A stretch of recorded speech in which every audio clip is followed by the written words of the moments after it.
ini kalau kita sama-sama baca ya, di sini kan ada yang pertanyaan mengenai POJK regulasi. Jadi karena nih Bapak, Mas dan Mbak ini kan hukum ya, orang orang fakultas hukum, jadi backgroundnya nggak tahu ini hukum bisnis ya tadi. Jadi secara kontekstual pasar modal itu yang nomor satu kan pasti regulatornya ada di Otoritas Jasa Keuangan. Walaupun sukuk ataupun green bond atau obligasi hijau itu masuk dari salah satu instrumen di pasar modal tersebut. Nah, itu salah satu ininya regulator yang paling tinggi kan si pasar modal itu di OJK. Nah, untuk Kementerian Keuangan mungkin dalam hal ini saya mungkin sekilas yang tinggal pertanyaan mengenai green sukuk sama sekilas yang tentang green bond ya. Mungkin beberapa nanti saya nggak bisa jawab secara pasti karena tidak apa namanya bukan kewenangan ya secara detail.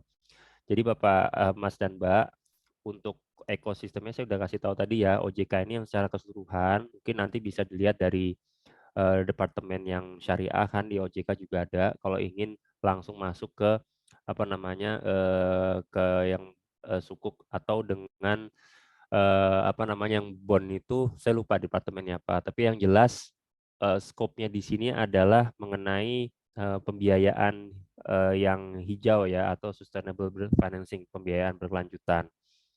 Nah, itu dulu yang perlu dicermati. Mengenai dasar hukum, kalau misalnya di Undang-Undang Pasar Modal saya nggak tahu yang terbaru seperti gimana ya, karena sekarang lagi ada Undang-Undang P2SK, mungkin Bapak Ibu sedang mencermati sedang RUU. Lalu kalau untuk SBSN itu ada Undang-Undang Nomor 19 tahun 2008. Mungkin kayak di sini sudah ada ya. Itu istilahnya kitab utamanya untuk dasar penerbitan ya, juga dasar hukum dari SBSN sendiri ada di situ. Kan ini kan perakatannya mungkin sudah dipaparkan di sini ya. Nah, kemudian ketika kita bicara soal green sukuk ya, itu ada beberapa hal mengenai lingkup ekosistem stakeholders-nya. Nah, di green sukuk ataupun green bond, ini dalam hal ini kita bicara green sukuk yang versi pemerintah, karena saya kan dari Kementerian Keuangan di Dijen Pengelolaan Pembiayaan dan Risiko. Nah, itu yang menerbitkan green sukuk. Jelas stakeholder-nya untuk yang hukum tentu saja tadi ada Undang-Undang 19 ya, dan peraturan-peraturan Kementerian Keuangan memang dia tidak spesifik mengenai sukuk hijau. Nah, nanti mungkin ada pertanyaan juga di situ. Kemudian di POJK itu kita jelas ini bersifat secara umum ya, secara makronya yang POJK nomor 60 tuh tentang pembiayaan hijau atau pembiayaan berkelanjutan. Nah, itu untuk beberapa hal mengenai dasar-dasarnya, dasar hukumnya seperti itu. Nah, konsentrasi saya di sini lebih ke arah yang government ya, Mas dan Mbak. Mungkin yang corporate itu bisa ke OJK, karena OJK itu secara ekosistem dia tidak hanya memantau dari sisi yang apa namanya industri keuangan yang non bank, yang bank juga ada. Jadi ada dana pensiun ya, ada asuransi, ada perusahaan pembiayaan itu masuk di lingkupnya OJK. Jadi seperti itu. Mungkin kita bisa langsung saja nomor satu. Yang nomor satu eh ini nanti yang nanya satu-satu bagaimana? Ini siapa sini? Ada namanya Yulia di sini. Saya jawab satu-satu sama yang nanya atau gimana ini, Mas? Oh iya, mungkin kalau dari Pak Doki mau langsung jawab, nggak apa-apa Pak. Oke, sebelum saya jawab, nanti kan saya tanya dasar Mbak ini yang pertama dulu ya, kata nomor satu namanya dari Yulia. Dasar Mbak ini membuat pertanyaan ini apa? Secara kontekstualnya seperti apa? Ini kan eksploratif tadi ya, kalau walaupun ini secara kualitatif, tapi apa dasarnya untuk pertanyaan ini? Nah, kita nomor satu dulu ya. Kalau kita lihat di sini, mungkin saya ini aja lah, saya share screen. Atau ada yang mau bantu share screen nggak apa-apa, bisa kita ini PDF-nya. Boleh Pak, saya izin untuk share screen ya Pak, Ya, mulai bertanya ini. biar sama-sama lihat.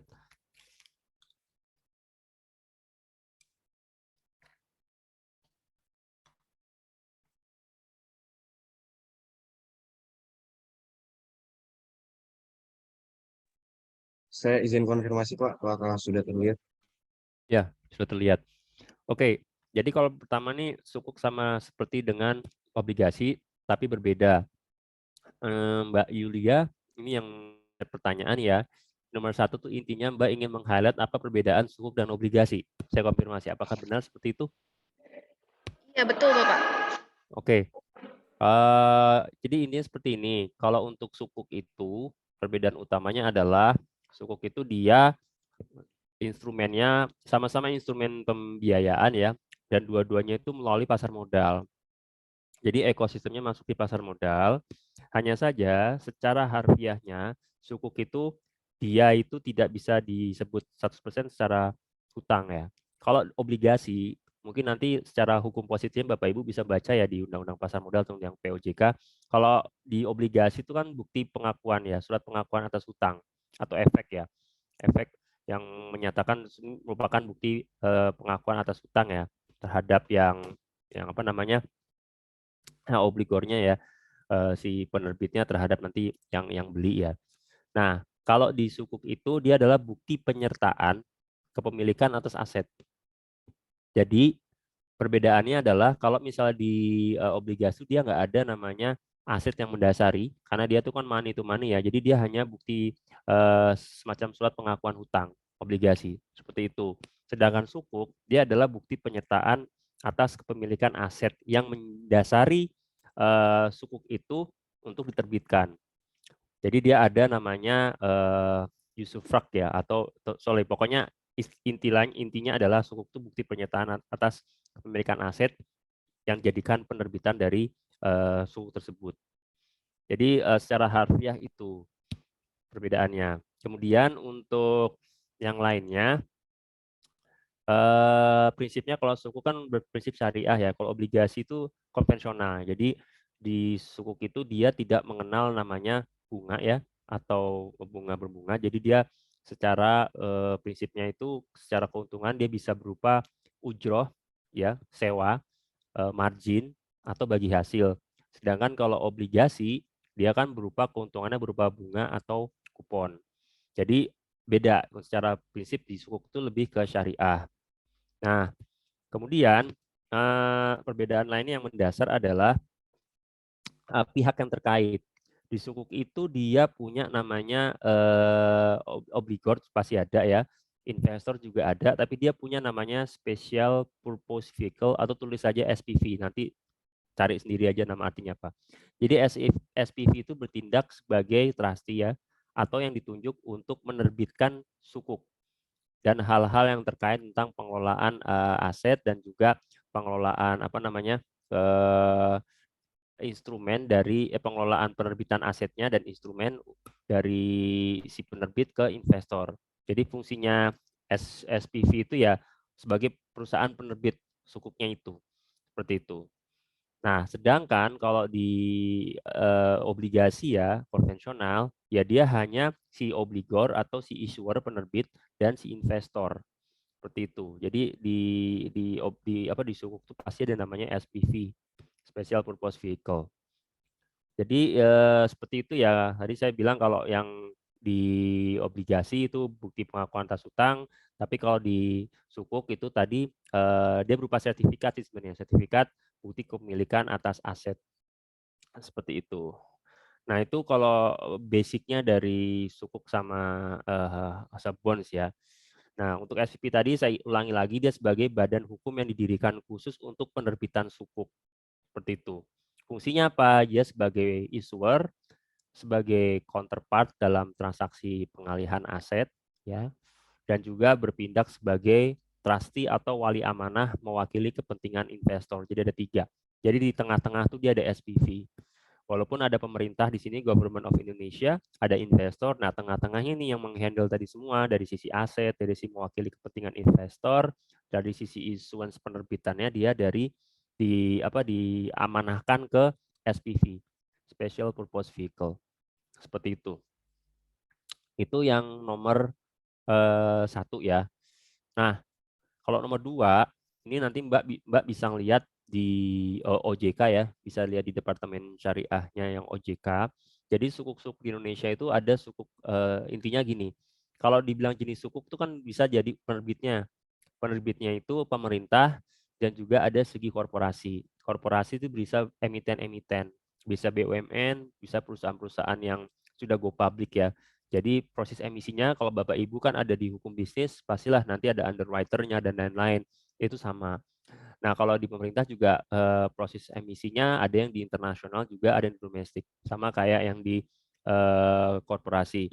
Nah, sekarang kalau jenis sukuk yang ada di Indonesia ya, maksudnya yang secara umum itu ada sukuk nih, sukuk secara ininya, tipikalnya ada tipe sukuk yang wakalah ya, WA KALAH ya, wakalah, dia sifatnya itu diwakilkan untuk kegiatan-kegiatan investasi. Jadi investor itu itu namanya menunjuk ya, menunjuk suatu perwakilan.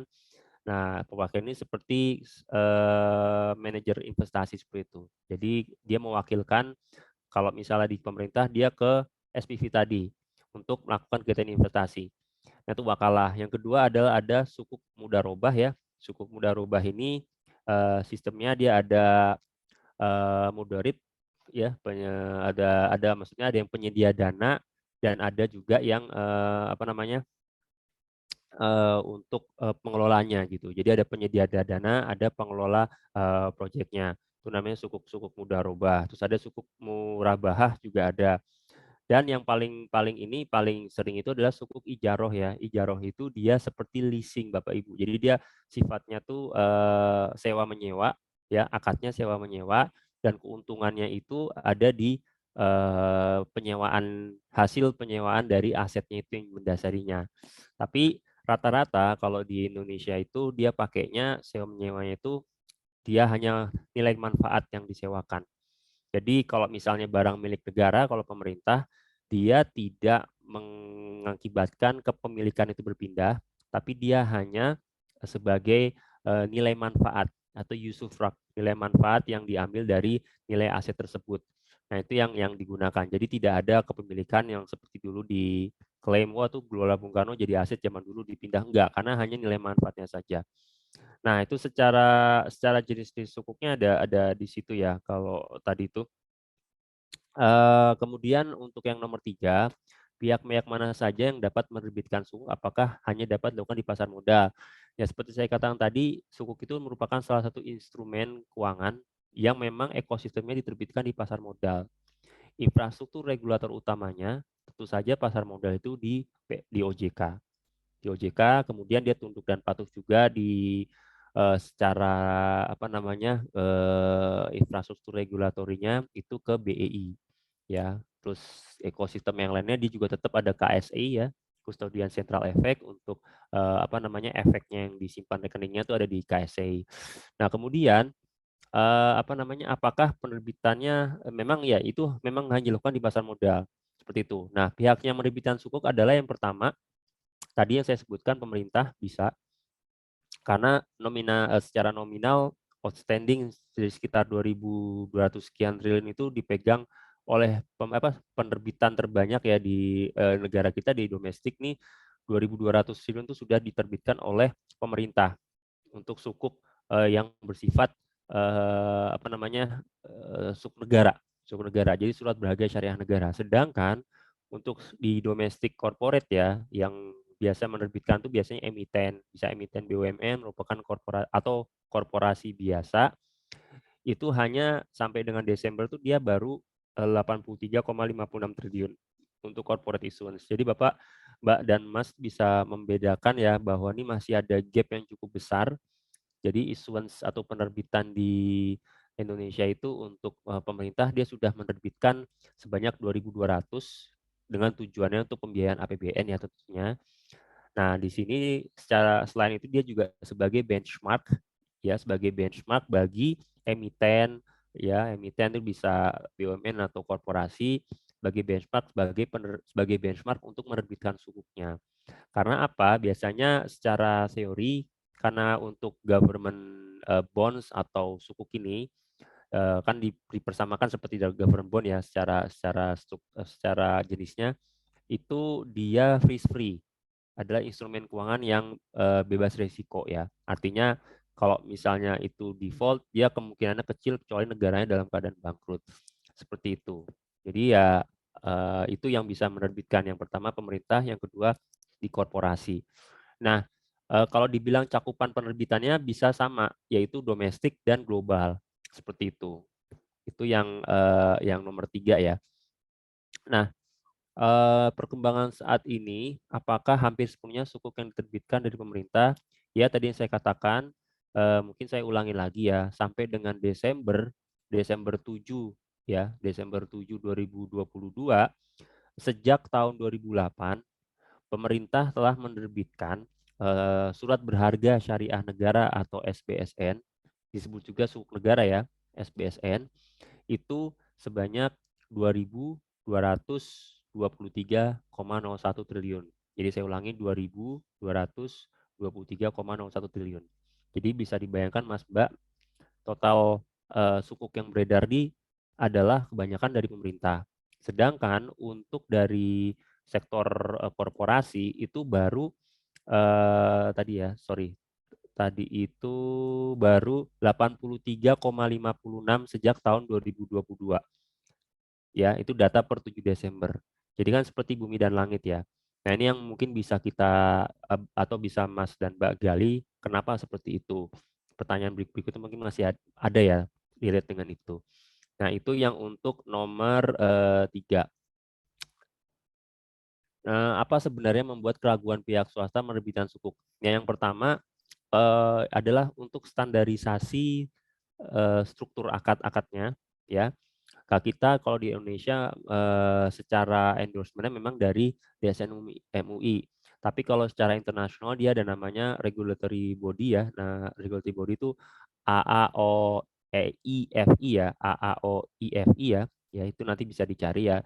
Itu mengenai akad-akad yang berlaku secara internasional itu seperti apa. Itu biasanya diupdate ya beberapa tahun tuh ada. Jadi secara mungkin karena ini syariah ya, syariah. Jadi secara mazhab itu harus disesuaikan juga dengan kondisi. Nah, kalau sukuk tadi saya katakan merupakan instrumen yang berbasis aset. Nah, makanya dari itu harus ada aset yang mendasari atau bahasa kerennya tuh underlying.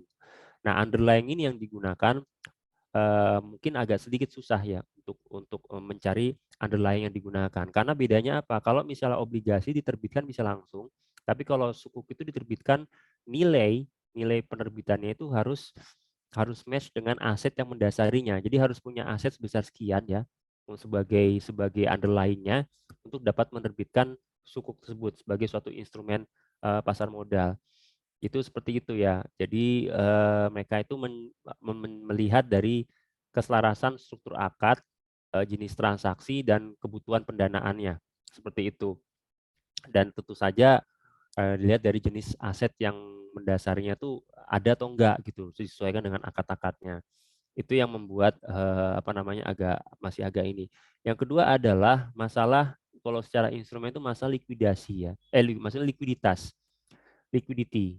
Jadi karena sekarang yang banyak beredar tuh hanya di pemerintah ya. Jadi pemerintah itu jadi benchmark. Jadi instrumen-instrumen itu di trading kebanyakan dari pemerintah. Kalau misalnya Bapak atau Mas dan Mbak itu melihat bahwa yang di korporasi pasti untuk funding ya. Dia nerbitin di pasar modal untuk pendanaan perusahaan, bisa juga capital expenditure ya, penambahan modal untuk bisnis dan lain-lain. Nah, tentu saja ini kalau dengan pemerintah tujuan berbeda. Nah, makanya itu kita melihat juga dari sisi demand-nya. Ada banyak nggak supply atau demand dari investor sukuk seperti itu. Awareness-nya sukuk juga ini sebagai catatan, awareness-nya masyarakat Indonesia tentang sukuk ya supaya lebih liquid di pasaran. Nah, ini menurut hemat saya ini belum begitu merata. Jadi dari instrumen sendiri swasta menerbitkan itu agak sedikit ragu ya karena secara likuiditas mungkin hanya ada yang paling banyak dari pemerintah. Nah, itu makanya ekosistemnya harus lebih ini lagi ya, lebih digalakan lagi ya dari roadmap-nya KNK. KS kan juga ada pengembangan keuangan syariah ya Indonesia ya. Kan ada tuh blueprint-nya keuangan syariah di Indonesia ya. Nah, terus kita ngomong nomor 4. Ini siapa nih yang nanya? Bapak mengenai sukuk, karena tema kami mengingat green financing, kami mengangkat permasalahan terkait dengan green sukuk. Nah, apakah di Kementerian Keuangan sudah ada pembicaraan mengenai green sukuk? Nah, green sukuk sendiri itu sudah ada ya, secara milestone tuh green itu sudah ada sejak tahun sebentar ya. 2018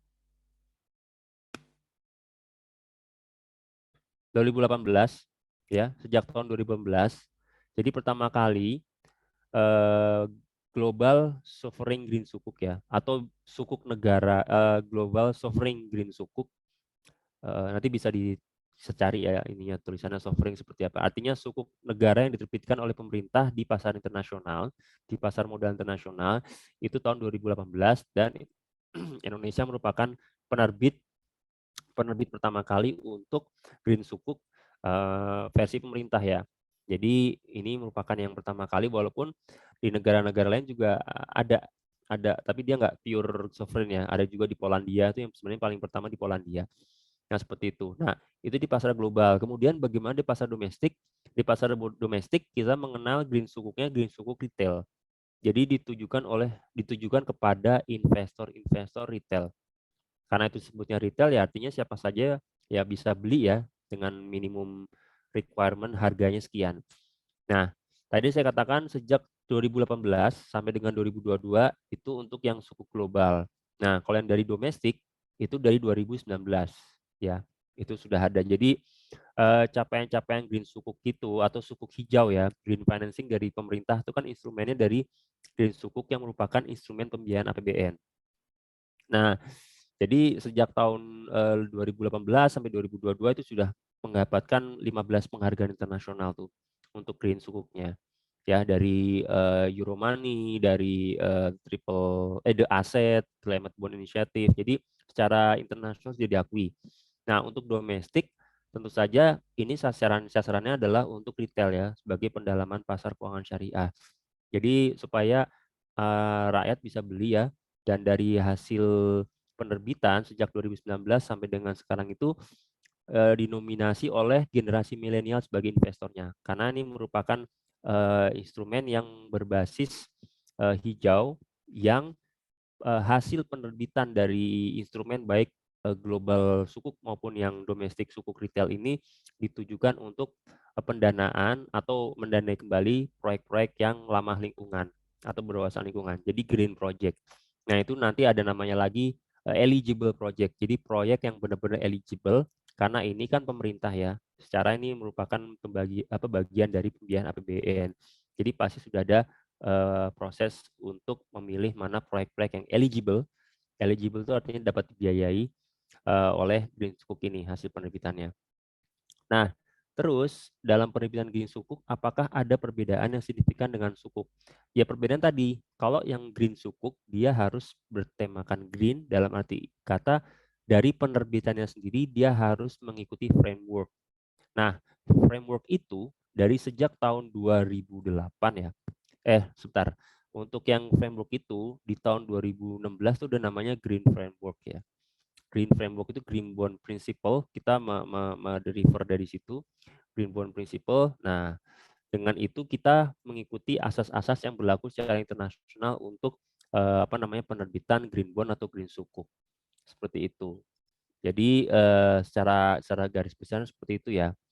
Nah, kemudian untuk pendanaannya itu eksklusif proyek-proyek pemerintah yang eligible untuk didanai di pembiayaan sukuk ini gitu. Jadi sudah ada sistemnya dan reviewnya mana saja proyek yang dikategorikan itu merupakan green project seperti itu. Nah, jadi sejarahnya tuh dari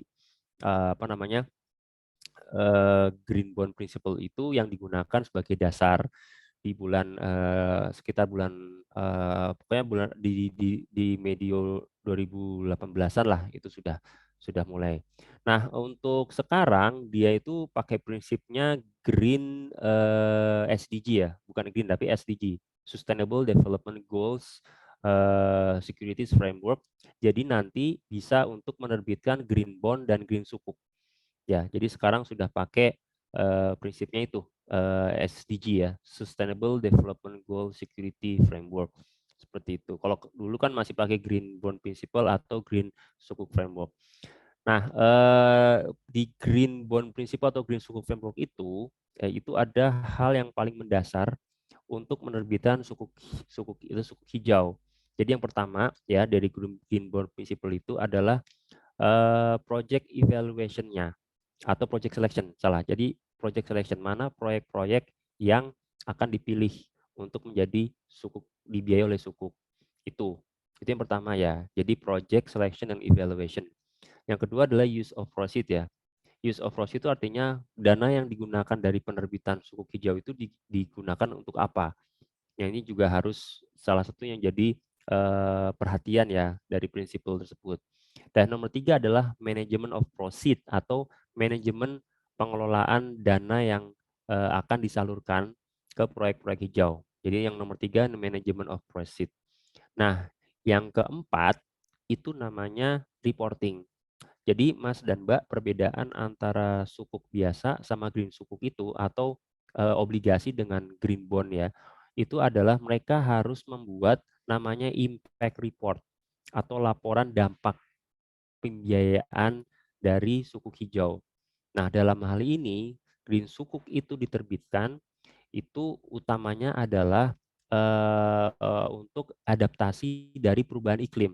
Jadi komitmen pemerintah ya untuk berpartisipasi, berkontribusi mengurangi dampak perubahan iklim terutama di Indonesia. Jadi itu ada tolak ukurnya dari Green Impact Report itu yang dibuat setiap tahun itu dibuat ya sampai dengan tenor apa sukuknya itu selesai, jangka waktu sukuknya selesai, itu akan dihitung dampaknya seperti apa, berapa penurunan emisi gas rumah kacanya atau berapa penurunan emisi dari gas CO. Karena tentu saja kita nanti saya akan jelaskan ya ada beberapa eligible project yang dikategorikan itu hijau. Kalau nggak salah di sini ada kata-kata Cicero ya, nanti saya akan saya ulas. Jadi intinya itu ya, intinya adalah asetnya itu ya, kalau di sukuk itu kan asetnya yang penting kita bicara di pemerintah ya. Kalau yang sukuk biasa pemerintah SBSN asetnya itu bisa berupa barang milik negara ya, barang milik negara atau BMN dan proyek pemerintah. Nah, kalau di green sukuk ini asetnya ya sama barang milik negara dan pemerintah, tapi yang eligible untuk terkategorikan sebagai green. Ya, jadi sudah ada itu taksonominya yang direview oleh Cicero itu ada taksonominya. Jadi bisa light green, bisa medium to dark, bisa medium, bisa dark green ya. Seperti itu. Jadi ada beberapa taksonomi di situ. Jadi kalau bisa dilihat intinya adalah kalau green sukuk dia harus pakai aset yang eligible sebagai green project dah itu. Tapi kalau untuk yang apa namanya yang sukuk biasa ya udah dia cuma pakai apa namanya bisa cuma pakai dari proyek pemerintah sama barang milik negara. Jadi semuanya tuh barang-barang milik negara yang diadministrasikan oleh negara dan juga pemerintah. Nah, itu untuk yang sukuknya sendiri. Jadi ada dark green, medium to dark, sama light to medium green ya. Ini klasifikasi taksonominya. Jadi ada 9 project sih. Nanti kita bicara pas sudah sampai di Cicero nanti. Nah, kemudian lanjutnya ya, nomor 5. Tidak seperti green bond, sehingga saat ini belum ada regulasi yang mengatur secara spesifik mengenai penerbitan green sukuk di Indonesia, namun hanya terdapat beberapa regulasi Undang-Undang 19, ini pemerintah, POJK 60, dan Fatwa Desain UI, dan Permendikbud tentang perlindungan sukuk. Bagaimana dampaknya terhadap penerbitan green sukuk Indonesia, kemudian apa yang sebetulnya menghambat tersedianya regulasi spesifik. Yang pertama kalau secara dampak ya, dari ekosistem peraturan ini sebenarnya sudah bisa ongoing ya, sudah bisa operasional, artinya peraturan yang ada itu memang sudah akomodatif dalam level dia itu sudah mengakomodir pemerintah sebagai dasar hukum untuk penerbitannya. Itu yang pertama. Dan juga di undang-undang itu juga apa namanya tercantum di situ karena ini sukuk ya, termasuk instrumen ya, instrumen pembiayaan. Jadi nanti kalau misalnya dia sudah terbitkan, pemerintah juga harus menjamin pengembalian pokok dan imbalannya. Seperti itu. Jadi sudah safe di situ ya pemerintah dalam hal ini Menteri Keuangan ya melalui perusahaan penerbit SBSN menerbitkan sukuk yaitu sudah secara apa namanya regulasi didasarkan di undang-undang itu. Nah, untuk POJK mungkin di sini kita lihat POJK itu mengatur secara ekosistem keuangan para pelaku keuangan ya. Jadi supaya level of playing field-nya tuh masing-masing ada ya, kontribusinya untuk untuk apa namanya, menggalakkan pembiayaan yang ramah lingkungan atau berlanjutan. Nah, di sini kalau bisa ini juga sebenarnya sih ada beberapa hal yang perlu bisa diperhatikan ya sebagai pertimbangan, di antaranya masalah insentif. Nah, kalau di POJK itu, insentifnya itu untuk para korporasi ya. Kalau POJK kan ngaturnya korporasi ya. Korporasi itu insentifnya hanya berupa pengembangan, sumber daya gitu misalnya, dan juga istilahnya tidak ada insentif dari fiskalnya gitu. Contoh misalnya menerbitkan sukuk yang berlandaskan hijau green project atau berwawasan lingkungan untuk pendanaan itu, dia dapat insentif pajak yang khusus gitu. Kalau sekarang kan sukuk sama obligasi yang untuk yang pemerintah itu kan di 10%. Nah, ini dia tidak ada insentif di situ. Jadi penghargaannya hanya berupa award sama edukasi doang. Seharusnya dia ada yang lain ya secara fiskal. Seperti itu. Nah, mungkin kalau dibilang dampaknya penerbitan Green Sukuk, ya Green Sukuk kebanyakan diterbitkannya nih oleh pemerintah ya untuk sukuk. Tapi juga ada dari emiten-emiten seperti BUMN, itu bisa dicek ya, ada beberapa PT SMI contohnya, kemudian di sektor perbankan swasta ada OCBC, itu dia menerbitkan green bond juga, seperti itu. Jadi bisa dibilang peraturan ada itu sudah mengakomodasi, tapi untuk lebih lebih menggalakkan banyak yang menerbitkan sukuk hijau atau green obligasi hijau ini masih perlu peraturan yang lebih rigid, terutama menggalakkan mereka dari segi utama mendorong mereka itu dari segi pemberian insentif perpajakan atau insentif fiskal, seperti itu. Jadi ada bedanya loh kalau misalnya orang ingin menerbitkan si emitennya itu menerbitkan dari sektor koperasi, ada insentif perpajakan bagi para investornya. Jadi kan kalau kita lihat kan supply and demand ya, instrumen ini bisa diterbitkan selagi ada banyak pembelinya juga, karena itu mempengaruhi harga pada saat penerbitannya dan yield-nya terutama atau imbal hasil pada saat issuance-nya, seperti itu. Nah, itu kalau bisa ditanya soal yang tadi ya, apa namanya, eee yang sekarang seperti apa. Regulasi memang belum spesifik ya, karena ini masih pakai, mungkin, lex generalisnya masih di Undang-Undang Nomor 19 tadi tahun 2008, dan juga ada peraturan teknis PMK mengenai teknis penerbitan di falas, tapi dia tidak memang benar dia tidak mengkhususkan untuk sukuk hijau di falas. Kemudian nomor 4 ya, sebagai praktisi yang terjun langsung melihat proses pendanaan sukuk, apa kendala paling fundamental yang dihadapi oleh penerbitan sukuk ini, Atma? Jadi seperti saya katakan pertama ya, sukuk itu kan berprinsip syariah ya. Dan ini ada kaitan juga mengenai struktur. Jadi how to struktur akad-akadnya dari suku tersebut. Jadi menstruktur akad diselaraskan dengan ininya transaksinya dan kebutuhan dari jangka waktu pendanaannya. Nah, ini semuanya harus match. Itu dari si penerbitnya, si emitennya. Kemudian juga untuk secara rating ya, ya penilaian rating itu kan asesmen sekarang itu masih pakai Pevindo ya. Jadi Pevindo. Nah, ini mungkin perlu dikaji lagi apakah perlu secara khusus ya rating yang indeksnya sukuk ya. Kalau di Indonesia tuh mungkin kalau di BI itu masih ada emiten-emiten yang Jakarta Islamic Index ya. Itu kan dasar syariah. Nah, ini kalau sukuk yang memberi nilai apakah sama kayak Pevindo? Kalau Pevindo kan semuanya ya obligasi semua dinilai oleh Pevindo. Nah, ini kalau sukuk ini apakah perlu yang dispesifikan? Jadi secara kesyariahannya itu bisa dilihat juga seperti itu.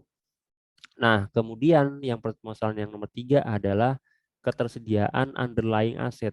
Karena penerbitan sukuk yang saya katakan tadi, valuasinya itu berdasarkan nilai aset yang mendasarinya itu. Nah, ini bagi swasta ya mungkin nih, mereka perlu punya asetnya juga. Asetnya itu ya bisa berupa kalau dari segi transaksi jenis-jenis sukuk tadi, asetnya bisa berupa barang, bisa bisa berupa apa namanya, jasa ya, seperti itu. Jadi, ada aset-asetnya itu yang bisa bisa bisa digunakan untuk, ini, ada juga project ya, bisa juga project untuk penerbitan sukuk. Jadi seperti itu ya untuk apa namanya kendala-kendala. Nah tadi juga dari apa namanya kalau untuk sisi perpajakan sih dia udah equal treatment ya, sukuk itu sama obligasi sama, yaitu pajaknya untuk retail itu dia untuk pajak obligasi dan sukuk itu sekarang 15 jadi 10%, jadi tinggal 10% ya sekarang. Kalau dulu 15, sekarang dikasih 10% saja. Jadi untuk menggalakkan pendalaman pasar keuangan ya, tentu saja ini bisa. Nah, yang terakhir itu dari sisi investornya, yaitu dari sisi demand. Kalau ada di sukuk ya, di sukuk itu kendalanya itu adalah salah satunya adalah secara fundamental likuiditas. Nah, Mas dan Mbak bisa search ya bagaimana kondisi likuiditas instrumen sukuk baik dari korporasi maupun dari pemerintah. Kebanyakan untuk pemerintah dulu ya, kebanyakan pemerintah itu kan dipegang kepemilikannya di perbankan masih ya. Mungkin perbankan, asuransi gitu. Jadi mereka masih melihat sukuk ini dipegangnya ini tenornya tenor panjang ya. Jadi lebih ke hold ya, jadi lebih ke hold nanti ke secara maturity baru ya udah ini ditebus gitu. Jadi dia lebih hold to maturity ya, lebih lebih nggak di trading di secondary market langsung gitu. Makanya itu dari sisi likuiditas masih kurang dalam. Itu kecenderungan dari investor sukuk seperti itu. Nah, kemudian ini yang nomor 8, pihak apa saja yang menjadi sasaran program Green Sukuk dan apakah program ini sudah tepat sasaran mampu menarik perhatian. Nah, tadi ada sisi resiko juga ya dari penerbitan Green Sukuk yang untuk pemerintah, tapi itu sudah termitigasi dengan adanya eligible project tadi, yang tentunya sudah direview ya oleh Cicero. Ya, jadi nanti saya katakan nama pakai Cicero ya. Jadi sudah direview oleh lembaga independen asing karena kita juga menerbitkan sukuk global kan. Jadi itu sekalian global sama domestik direview oleh Cicero. Jadi aset-aset yang jadikan underlying untuk green project ya dan dibiayai oleh green project itu tentunya aset-aset yang sudah terkategori yaitu tadi dark green, medium to dark green, sama light to medium green sama light green ya. Jadi dark, light, terus ada medium to dark sama light to medium. Itu project-project yang diklasifikasikan sebagai eligible project. Nah, projectnya sendiri itu tematiknya itu yang termasuk yang green-green tadi itu ada 9. Nah, jadi 9 eligible green sector ya. Nah, ini mengacu pada Sustainable Development Goals sebagai bagian upaya dari adaptasi perubahan iklim dan programnya seperti itu. Jadi ada yang pertama itu energi terbarukan atau renewable energy, kemudian sustainable transportation ya. Nah, yang ketiga itu adalah ketahanan dalam menghadapi perubahan iklim ya atau resilience to climate change. Seperti itu adaptasi perubahan iklim. Terus yang keempat itu ada waste to energy and waste management atau pengelolaan limbah ya. Pengelolaan limbah itu masih masuk dalam cakupan green eligible project yang didanai oleh pemerintah ya. Dalam hal ini APBN dari hasil penerbitan green sukuk global dan green sukuk domestik tadi. Dan yang terakhir itu ada namanya energi efisiensi. Nah, di masing-masing itu ada ininya, ada kategori-kategorinya dan apa namanya tentu saja pihak yang terlibat itu yang pertama pemerintah, Kementerian Keuangan ya sebagai issuernya ya. Nah, kemudian ada investornya juga, investor bisa berupa domestik ya dari retail atau juga institusi ada namanya investor untuk yang seri institusi ya dari green domestik. Nah, kalau yang di luar tentu saja investasinya institusi. Ya karena yang beli kan pasti para investment bank misalnya seperti itu. Nah, itu untuk yang apa namanya tadi pihak-pihaknya. Nah, pihak tadi kan merupakan pihak penerbit ya dan investor. Dan sekarang yang menerima pembiayaan hijau tersebut adalah tentu saja kalau untuk pemerintah kementerian lembaga ya, kementerian lembaga dengan proyek-proyek terkait tadi itu yang ada 9 eligible, saya sebutkan beberapa, ada 4 tadi itu. Nah, itu proyek-proyek pemerintah itu didanai dari situ, dari penerbitan Green Sukuk itu.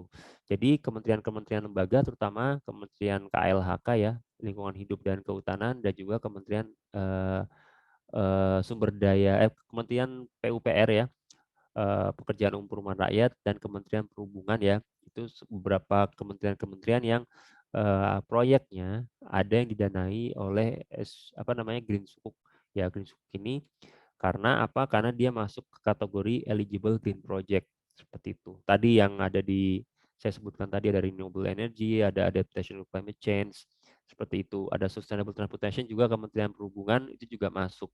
Jadi ada KL ya, Kementerian Lembaga sebagai penerima pembiayaannya untuk proyek-proyek hijaunya, terus ada tentu saja regulatornya tetap ada OJK, juga ada Kementerian Keuangan, dan tentu saja untuk dari sisi opini syariah, karena kan syariah, jadi wajib ada opini syariah, itu adalah Dewan Syariah Nasional Majelis Ulama Indonesia atau DSN MUI. Itu yang memberikan endorsement bahwa instrumen Green Sukuk ini ya, karena secara pasaran kita mau pasarkan di global ya, itu sudah berlandaskan syariah, seperti itu. Maksudnya sih syariah Islam. Nah, seperti itu ya. Jadi untuk yang nomor 8 ini pihak-pihak ya, itu sudah terjawab semua. Nah, bagaimana mekanisme pengawasan dan pelaporan dari Green Sukuk? Nah, seperti yang saya sebutkan tadi ada Green Bond atau Green Sukuk Principle ya. Jadi ada 4 tadi saya bilang, use of proceed, ada project selection and evaluation, ada management of proceed, sama impact reporting. Untuk pengawasannya itu sudah ada dari awal ya, dari project selection and evaluation, secara dipilih proyek-proyek yang taksonominya atau klasifikasinya itu masuk ke green eligible project. Nah, ini map dari green eligible project itu sudah direview oleh Cicero. Jadi di bawah tadi udah Cicero kan ada kan pertanyaannya. Nah, pelaporannya itu adalah pelaporan dampak.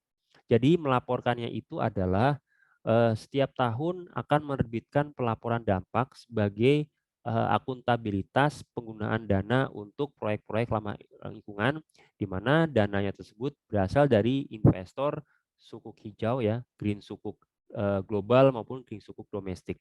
Jadi laporan itu namanya impact report ya, laporan dampak impact report. Impact report itu disusun oleh DJPPR, kami Kementerian Keuangan bekerja sama dengan kementerian terkait ya yang memanfaatkan dari hasil pendanaan untuk proyek-proyek hijau itu. Jadi proyek-proyek hijau itu pasti proyek-proyek APBN ya untuk pemerintah ya. Nah, ini akan berkoordinasi dengan Kementerian Keuangan, dengan Bappenas juga dengan unit terkait ya, untuk melihat seberapa dampak dari pembiayaan hijau tadi ya, karena ada beberapa sektor tadi kan ya, ada adaptation to climate change, misalnya dia itu pengaman pantai itu gimana, atau ada sustainable transportation yaitu pengurangan emisi gas CO ya, sebelum itu didanai sama setelah itu didanai itu ada progres atau tidak untuk pengurangan gas CO di ya istilah di jalan-jalan lah seperti itu di sektor transportasi. Nah, itu salah satu dan salah duanya ya mengenai bagaimana pelaporannya. Nah, pelaporan impact report itu akan dibuat sepanjang jangka waktu berlakunya si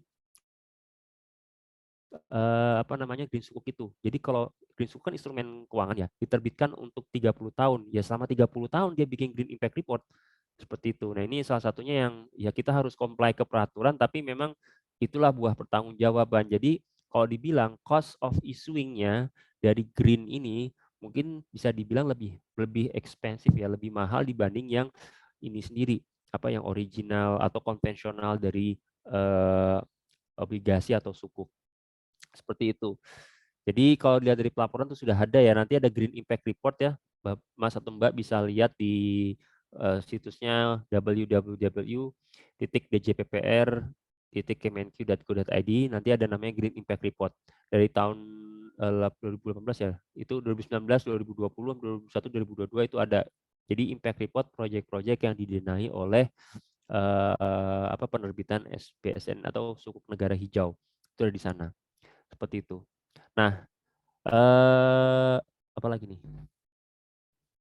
Risiko sukuk yang tinggi jika ya. Nah, apakah terdapat risiko dalam penerbitan? Kalau dibilang penerbitan ya, namanya penerbitan tentu saja kita melihat dari situasi kondisi makroekonomi ya, sama keuangan baik sisi global maupun domestik. Karena nih kita resikonya ini adalah ya tentu saja berpengaruh ke kapasitas APBN. Jadi kalau diterbitkan takutnya yield atau imbal hasilnya yang diminta terlalu tinggi dari investor. Tapi karena ini pembiayaan proyek yang ramah lingkungan dan namanya green itu kan lagi tren sekarang ya, wawasan lingkungan. Jadi diharapkan dalam penerbitan sukuk ya hijau ini atau green bond ini itu bisa menekan imbal hasil ya atau cost of issuance-nya. Jadi dia diterbitkan itu demand-nya tinggi ya, untuk harganya itu tinggi. Jadi kayak barang bagus kan kalau dijual kan harganya tinggi. Nah, dengan harga yang tinggi di awal itu dia bisa menurunkan cost-nya atau kalau dalam pemerintah itu atau dari korporasi yield-nya, imbal hasilnya. Kalau imbal hasil investor tinggi kan pasti ada kewajiban kita untuk mengembalikan kan. Nah, waktu itu imbal hasilnya nggak begitu tinggi dikompensasi dari penerbitan sukuk atau green bond ini. Mungkin kalau dibilang ya itu seperti itu ya. Jadi oh ya namanya greenium.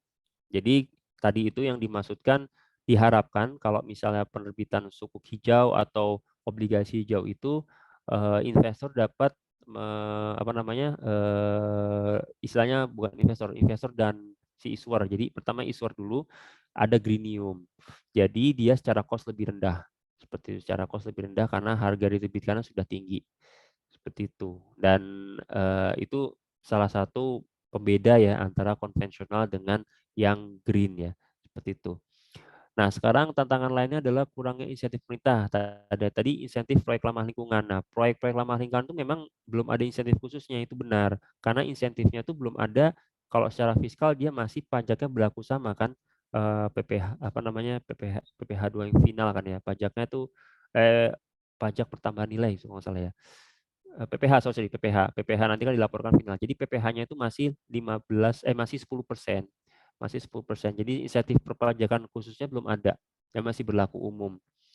Nah, dalam bentuk apa yang diberikan pemerintah dalam hal itu dapat berkaitan green financing-nya. Sekarang memang challenge-nya itu. Jadi walaupun sudah diinsentifkan, nah apakah itu bisa menjamin market ya?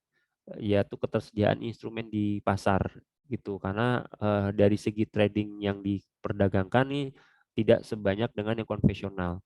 Jadi oleh karena itu mau nggak agak ragu tuh kalau investor mau beli sukuk ya banyak kan dia hold aja sampai selesai. Nah, terus bagaimanakah kontribusi program Green Sukuk di Indonesia terhadap perkembangan green financing dunia? Nah, jadi kalau kita lihat di penerbitan yang pemerintah, series pemerintah itu telah menerbitkan global sukuk ya. Telah menerbitkan global sukuk. Sebentar saya cari datanya dulu.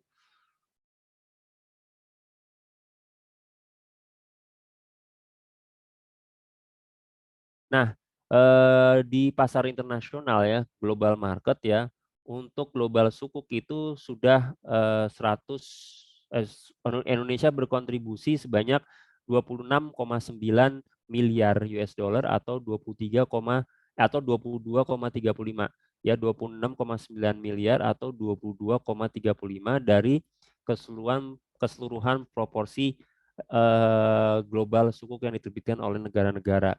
Seperti itu. Jadi kalau dibilang kontribusinya green sukuk ke dunia sebentar. Jadi sejak 2018 ya jadi Indonesia itu sudah melalui pemerintah Indonesia menjadi regular issuer ya untuk menerbitkan global sovereign green sukuk ya. Di antaranya merupakan global green sukuk seperti itu. Jadi apa namanya dan ini juga kalau dari 2018 sampai dengan 2022 seperti itu. Nah, itu sudah menerbitkan 5 juta US dollar di pasar internasional ya. Nah, ini secara ininya secara akumulatifnya dari global sukuk ya. Dan ini merupakan green ya.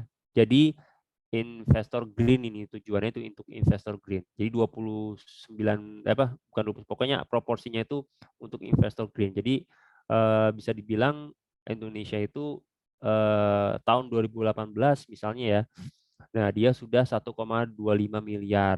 Nah, tahun 2019 itu ada 750 juta. Ini US dollar ya. Tahun 2020 juga 750 juta untuk penerbitannya. Tahun 2021 juga 750 juta. Tahun 2022 yaitu USD 1,5 juta. Nah, totalnya ini merupakan kontribusi ya setiap penerbitan tahun itu ke pasar internasional. Jadi sudah meraup 5 juta US dollar di pasar internasional. Seperti itu. Nah, itu untuk nasional. Bagaimana dengan domestik? Nah, domestik pemerintah juga mengembangkan green sukuk retail ya atau sukuk tabungan. Jadi namanya instrumen sukuk tabungan sejak 2019.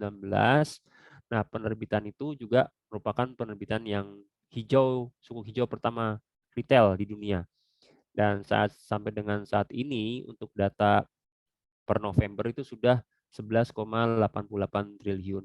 Seperti itu. Ini kita belum lihat yang update ke sukuk tabungan ST009.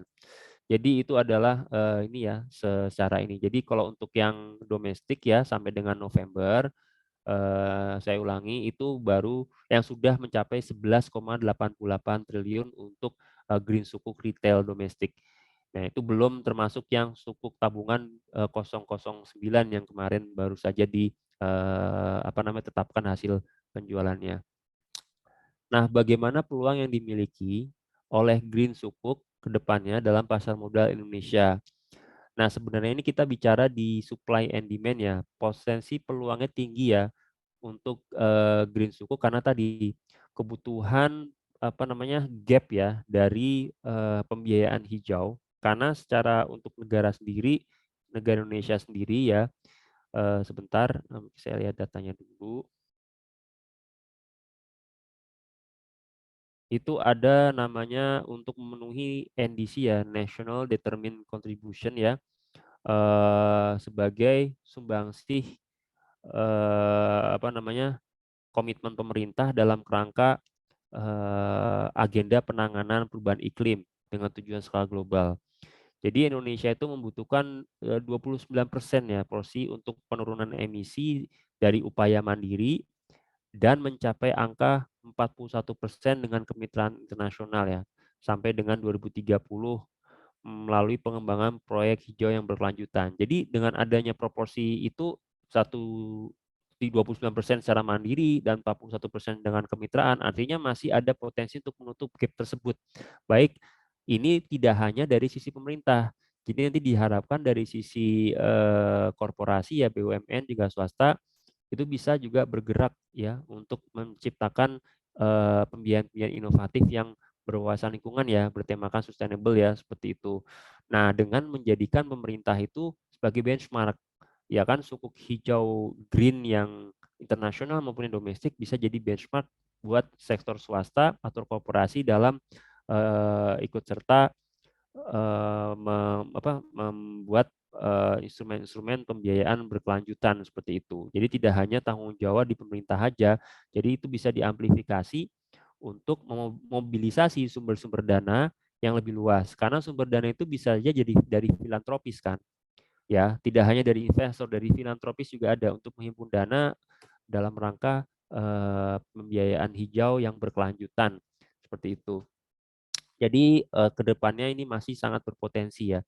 Nah, potensi lagi bisa dilihat yaitu di pasar modal investor kita. Dari sisi investor itu kalau dilihat dari suku tabungan itu 50% dari investor retailnya tuh dari golongan milenial ya. Jadi secara golongan-golongan yang milenial itu pasti ada golongan Gen Z ya. Nanti diharapkan mungkin di 2045 itu nanti ya secara generasi dia masih berpotensi besar untuk menjadi investor retail ya melalui edukasi literasi keuangan yang baik ya seperti itu. Jadi masih ada potensi ya di kita karena apa green sukuk ini kan berlandaskan syariah ya. Jadi dengan populasi muslim yang mayoritas di Indonesia tentu saja dengan edusos ya, dengan pemahaman yang baik dari masyarakat, tentu saja masih ada potensi pendanaan dari sektor retail investor maupun dari sektor institusi ya.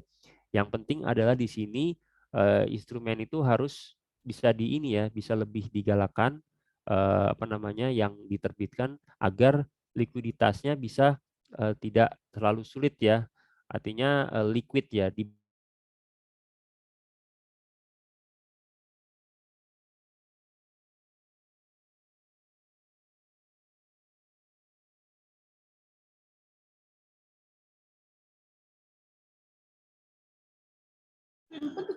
Mohon maaf Bapak, suaranya terputus.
Woi, bengong-bengongnya bengong.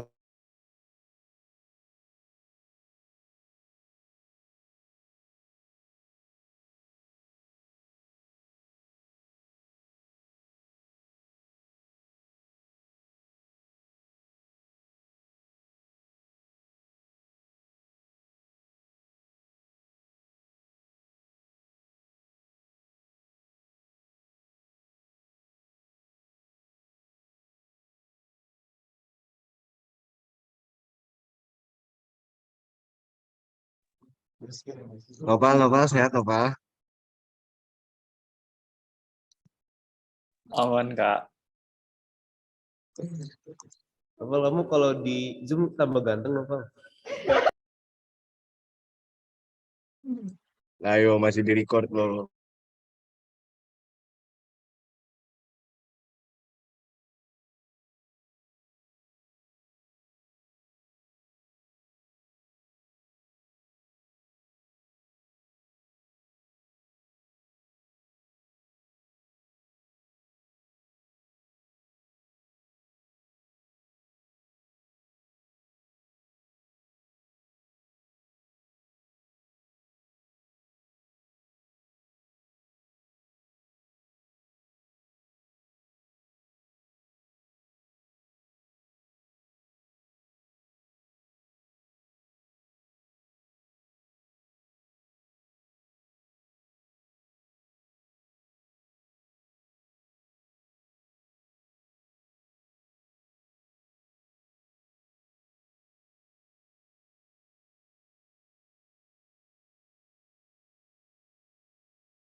Ya, sorry tadi ini mati. Tadi saya mana tadi? Lupa lagi.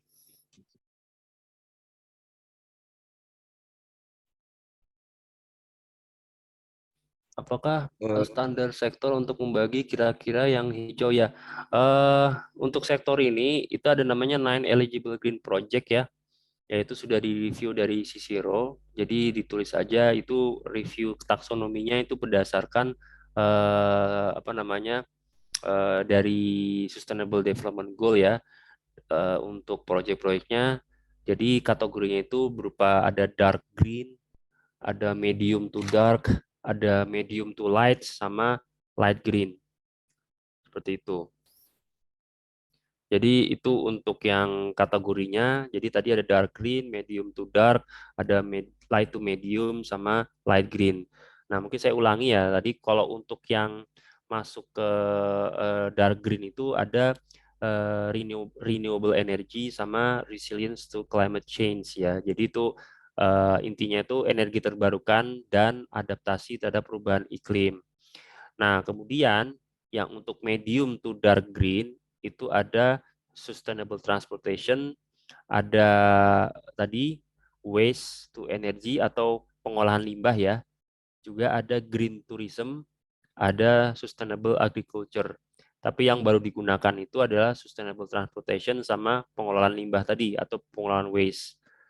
Nah, kemudian untuk yang light to medium green itu ada energy efisiensi sama sustainable management of natural resources atau pengelolaan sumber daya alam yang berkelanjutan. Nah, yang paling terakhir itu light green adalah green building. Nah, Mas dan Mbak ini bisa ngelihat di kajian UNDP mengenai green sukuk. Cari aja di Google, nanti ada di situ. Reference-nya pakai UNDP bisa. Nah, kemudian untuk Green Sukuk itu mendukung pencapaian Sustainable Development Goals. Ya, Green Sukuk itu udah mendukung pencapaian Sustainable Development Goals. Jadi kalau dilihat dari kategori tadi itu jelas sudah mendukung pencapaian Sustainable Development Goals. Yaitu nanti lihat aja ya di website Bappenas mengenai SDG Goals itu nomor 7, nomor 8, nomor 9, nomor 11, dan nomor 13. 7, 8, 9, 11, 13. 7, 8, 9, 11, 13. Nanti tinggal cari aja di websitenya UNDP juga ada, atau di Bappenas itu ada SDG Goals. Nomor 7 itu apa, nomor 8 itu apa, 9 apa, 11 apa, 13 apa. Nah, di Sukuk udah mendukung itu. Seperti itu ya. Nah, ini mitigasi takut mati lagi nih. Saya cari ininya dulu, apa namanya, tethering. Oke, siap Pak. Berikutnya apa tuh? Berikutnya apa? Nah, green bond. Oh ya, tambahan ya, mungkin dicatat aja. Jadi baik green bond maupun green sukuk, ya dari sisi ini kan kita lihat supply and demand ya. Dari sisi demand supply-nya itu adalah yang menerbitkan instrumen ya, tentu saja dari pemerintah, dari sektor koperasi, dan perangkat-perangkat regulasi yang diterbitkan oleh unit yang pemerintah, unit yang berwenang. Nah, dari segi apa demand itu, demand dari investor institusi ya, itu terutama ya ini untuk proyek-proyek hijau ini masih kurang banyak gitu. Jadi masih belum banyak demand-nya. Jadi kalau pengembangan suatu instrumen itu biasanya kan dilihat dari demand-nya juga kan. Ketika demand-nya banyak, instrumennya ada, supply-nya juga ada, jadi nanti di secondary market atau pasar sekunder banyak dilakukan transaksi sehingga likuiditasnya itu bisa terjaga atau bisa banyak. Nah, saat ini likuiditasnya belum begitu bagus. Makanya untuk yang green sukuk itu tidak sebanyak untuk obligasi biasa. Juga sama aja, obligasi hijau juga belum begitu banyak.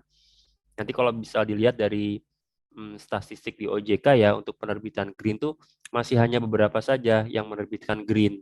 Baik itu obligasi hijau, ya tentu saja kalau green sukuk itu kebanyakan green sukuk masih pemerintah ya Mbak sama Mas ya. Tapi kalau yang obligasi hijau itu bisa ada perbankan, ada BUMN itu juga ada. Jadi namanya rata-rata itu ya kalau nggak sukuk yang berkelanjutan, obligasi yang berkelanjutan. Jadi mereka tidak secara spesifik menyebutkan itu green. Seperti itu. Jadi lebih ke arah obligasi yang berlanjutan. Dan sekarang ada namanya ESG ya, Environment, Social, sama Governance Linked Instrument. Ini SDG bond itu juga sudah diterbitkan oleh pemerintah ya di tahun ini kalau nggak salah 500 juta euro secara internasional, dan responnya juga cukup baik.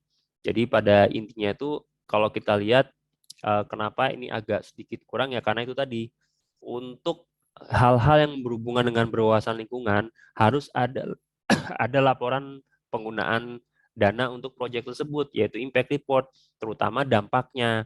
Nah, dampak ini direkam kan, nanti tinggal tulis aja ya, tinggal dielaborasi. Ini merupakan hal yang masih perlu diperhatikan ya. Kenapa ini belum berkembang? Itu karena itu tadi disebutkan harus ada laporan pembuatan laporan dampak dari pembiayaan yang berwawasan lingkungan tadi atau pembiayaan berkelanjutan atau namanya impact report, baik green bond maupun green sukuk. Ini untuk pemerintah ya, sama aja yang di korporasi juga harus ada itu, karena yang merupakan green bond principle tadi, impact reporting. Seperti itu. Jadi, ya kan nomor 1 ya, dalam pasar modal apakah green bond ini termasuk instrumen keuangan yang terkenal, dalam artian banyak investor yang berminat dalam menghasilkan. Jadi, kalau bisa dibilang terkenal atau tidak, secara tren investor pembiayaan investasi di impact investing itu memang famous di dunia, di global ya. Tapi kalau dari domestik ketersediaan instrumennya itu belum banyak. Kita ngomong secara umum dulu ya di market, di pasar saham, Bapak Mas dan Mbak pasti ada tahu namanya indeks untuk yang Serika Hati, namanya emitennya itu ada reksadana Serika Hati dan segala macam. Itu kan termasuk salah satu instrumen efek yang berwawasan lingkungan. Nah, green bond itu sebenarnya belum begitu famous ya, walaupun ESG ya environment, social, governance itu sudah famous. Jadi secara instrumennya itu belum tersedia banyak. Nah, kalau instrumen belum tersedia banyak kan belum begitu liquid. Oleh karena itu, apabila bisa dibilang apakah banyak masih berminat menghasilkan keuntungan yang besar juga? Ya tentunya seyogianya kalau berdasarkan best practice-nya biasanya yang berwawasan lingkungan, instrumen berwawasan lingkungan yang saya katakan tadi itu mengandung greenium ya. GREEINIUM, yaitu artinya ketika itu diterbitkan maka cost of issuance-nya itu akan akan rendah karena pas diterbitkan harganya udah tinggi.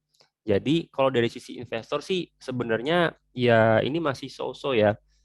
Artinya tidak ada insentif khusus bahwa itu lebih bertinggi return-nya. Karena secara filosofinya begini, masyarakat harus mengerti bahwa kalau di impact investing ya atau investasi yang berwawasan lingkungan atau berbasis dampak ini, mereka tidak hanya mengandalkan return dari instrumen tersebut secara keuangan, tapi juga mereka melihat impact-nya, baik secara environmental, sosial maupun governance-nya. Jadi secara impact-nya apa gitu. Itu yang namanya impact investing. Jadi ilmunya itu kan kalau bisa dibilang dia kan ini ya sustainable financing ya, kalau lihat dari ilmunya sustainable financing dia tidak melihat keuntungan dari keuangan saja tapi harus melihat dari dampak atau impact.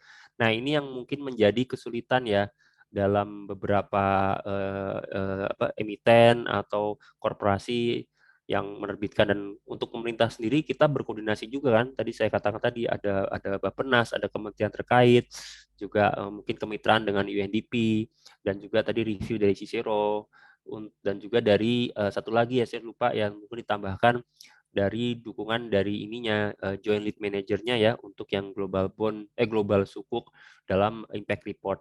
Jadi seperti itu ya. Kalau bisa dilihat koordinasi itu tetap penting secara kolaboratif. Jadi itu tidak bisa berdiri sendiri. Dibandingkan dengan instrumen biasa, obligasi konvensional, ya ini ya yang bukan hijau, ya dia setelah penerbitan ya udah, dia hanya melihat dari sisi keuangannya dan juga segi akuntansi dan administratifnya. Tapi kalau dari green bond sendiri, dia pasti ada laporan mengenai impact report-nya. Jadi impact report ini adalah kunci untuk meyakinkan para calon investor ya atau investor yang sudah membeli obligasi hijau tadi itu bahwa ini secara akuntabilitas memang digunakan untuk proyek-proyek yang ramah lingkungan seperti itu. Itulah bedanya dengan instrumen konvensional biasa. Nah, jadi mungkin itu ya kalau secara umum. Kira-kira adakah hambatan penerbitan? Nah itu tadi tuh secara impact report dan juga secara investor tadi yang udah ya, investornya tidak semua investor itu mengerti ya mengenai proyek-proyek yang hijau atau yang eligible untuk didanai oleh intinya tidak semua investor itu mengerti mengenai proyek-proyek yang berwawasan lingkungan. Jadi demand dia mengenai proyek-proyek berwawasan lingkungan tuh nggak ada. Jadi contohnya Mas sama Mbak ini ingin beli namanya Green Bond X gitu, yang menerbitkan misalnya dari bank atau investment banking X gitu. Nah, pasti Mbak dan Mas akan melihat proyeknya apa sih yang didanai, return-nya berapa sih untuk kita. Tapi kan dilihat juga proyeknya apa. Nah, mereka belum punya pengetahuan banyak mengenai proyek-proyek yang akan didanai itu apa gitu benefitnya. Jadi seperti itu. Jadi secara pasar, maksudnya secara market ya, proyek-proyek yang didanai oleh Green Bond ini belum begitu belum begitu banyak yang memahami seperti itu. Dan apa keuntungan dari berinvestasi di sektor impact investing ini. Jadi green bond sama green sukuk itu ada impact investing. Jadi itu konseptual yang Mas sama Mbak harus perhatikan bahwa mereka nggak hanya melihat dari segi keuntungan finansial, tapi mereka harus melihat dari segi dampak yang diakibatkan oleh pembiayaan dari proyek ini, pembiayaan dari instrumen ini. Jadi ingat kembali ke green bond atau green sukuk principle yang 4 tadi ya. Itu menjadi dasar utamanya. Jadi yang pertama tuh use of proceed atau penggunaan hasil penerbitan, project selection dan evaluation, kemudian management of proceed nih dikemanakan ini ya hasil pendanaan untuk proyeknya, di mana pengelolaannya, yang terakhir adalah impact report-nya. Itu adalah empat poin kitab utamanya kalau mengenai impact investing melalui green bond maupun green sukuk seperti itu. Nah, upaya apa saja yang dilakukan oleh emiten pemerintah bisa mendorong lakunya penerbitan green bond? Tentu saja ya, yang pertama adalah kalau pemerintah dari segi regulasi ya, insentif fiskal terutama, terus kemudian dari segi mungkin bisa dibilang rating ya, rating. Jadi ada lembaga khusus rating yang tidak hanya merating dari segi asesmen kinerja keuangan si emiten ya, tapi juga lebih ke arah ke green project-nya gitu, ke green project manajemennya seperti apa.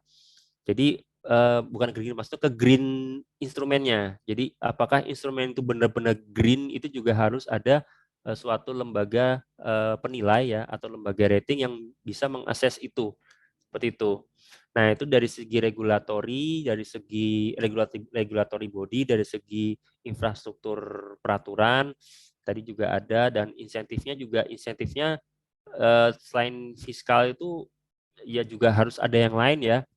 Jadi misalnya buat para investor tuh apa gitu. Jadi tidak hanya maksudnya bagi para emiten ya. Mereka itu biasanya hanya kalau di POJK 60 itu kan ya hanya semacam edukasi dan lain-lain gitu. Selain insentif fiskal harusnya ada lagi.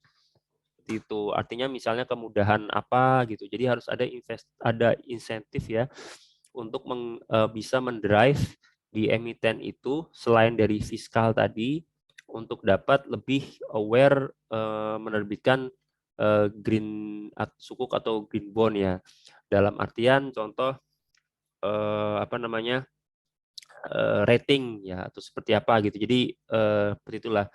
Jadi intinya itu insentif fiskal, kemudian lembaga rating khusus. Nah, seperti itu. Nah, terus apalagi nih, hingga kini apakah dalam penerbitan green bond masih menggunakan penilaian independen luar negeri? Nah, alasannya dengan independen luar negeri ya karena kita ini bersifatnya global, karena kita belum punya lembaga internasional yang khusus untuk menilai green-nya. Jadi kita masih pakai Fitch, Moody's sama S&P ya. Oleh karena itu CICERO itu juga sebenarnya lebih ke arah bagaimana standar best practice internasional penerapan green bond sama green sukuk principle. Jadi untuk penyelarasan standar internasional best practice-nya tuh reviewnya dari pihak ketiga independen CICERO. Jadi CICERO itu dari Norwegia ya. Nah, di sana itu di Eropa Utara itu lebih dulu mengenai sustainable financing ini. Jadi pembiayaan proyek yang berwawasan lingkungan atau pembiayaan hijau di Eropa itu lebih dahulu ya. Jadi mereka lebih berpengalaman dari segi bagaimana melakukan taksonomi ya. Ini yang penting ya, taksonomi untuk menentukan apakah proyek tersebut dapat dikategorikan sebagai eligible green project.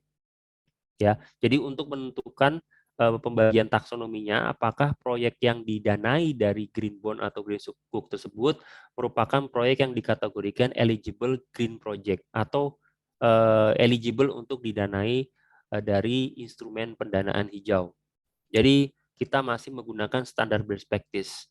Nah, itu hanya untuk mereview ininya ya, mereview apa namanya? Tadi bacaan apa nih? Untuk mereview penilaian independen. Nah, ketika nanti sudah ada Green Impact Report, itu nanti akan diaudit oleh auditor eksternal independen seperti ya ya pokoknya the Big Four lah, the Big Four KAP ya, kantor akuntan publik. Ya nanti cari aja di situ kita ada lah di web itu. Jadi penilaiannya juga ada auditor eksternal independen. Jadi itu alasannya karena standar best practice-nya kita belum punya, kita masih mengacu dari Europe ya untuk taksonomi green eligible project-nya dan juga bagaimana step-stepnya. Karena investor dari sisi retail, investor dari sisi pendanaan hijau proyek berwawasan lingkungan ini beda dengan investor yang di konvensional. Yang saya bilang tadi, impact investing mereka nggak hanya melihat bahwa ini menguntungkan, tapi mereka juga concern mengenai apakah dampak yang dihasilkan dari pembiayaan berwawasan lingkungan tersebut. Contoh penurunan emisi dari gas rumah kaca, penurunan emisi dari CO, gas CO. Nah, itu mereka harus melihat itu.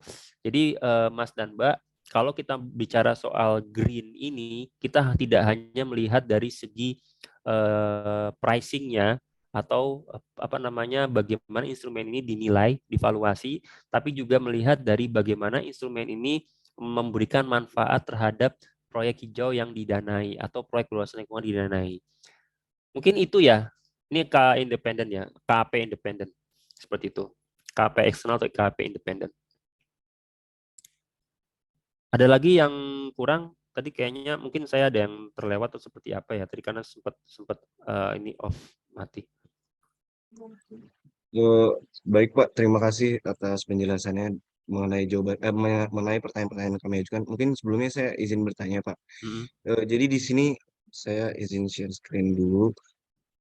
Saya ada nemu terkait Green Bond Report dari PT SMI. Nah, ini berarti kan untuk green bondnya ya Pak. Oh, sebentar Pak.